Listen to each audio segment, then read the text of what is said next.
Well, I've decided I was going to ride her today because I was originally going to do some more groundwork, but I figured just to see what the issue actually is with her canter, so I was going to ride her today. So Lindsay's video recording for us.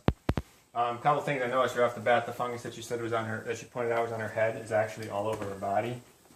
It's not terrible. It's not like causing her pain or anything, but she's got dandruff everywhere, and there's a few spots where you can see her hair is getting thin, mostly right along here, a little bit under her girth. Which might be irritating her when you ride. The big issue that I just figured out when I put the saddle on her, this saddle is not anywhere near a good fit for her. First thing I noticed when I put it on is it rocks. This shouldn't happen, and that's a pretty significant rock. You could fix that by putting a riser under the back. This pommel should pretty much hit halfway up the cantle here.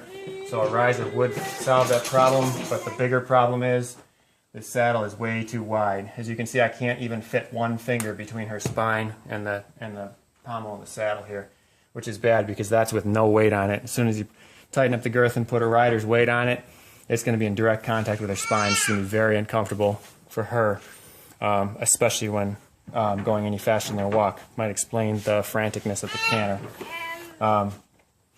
I could try putting a pad on her to see if it fits better, but I'm going to try Jay's saddle instead. Jay's kind of built like her. Hopefully it would fit a little bit better than this one.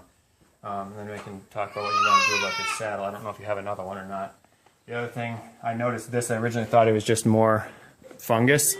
But now that I see the saddle, I think that's a rub spot from the pommel of the saddle. Or the inside of the saddle, I should say.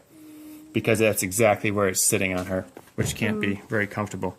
So I'm going to go ahead and pause the video. I'm going to grab my saddle, and hopefully we'll see if it fits a little bit better.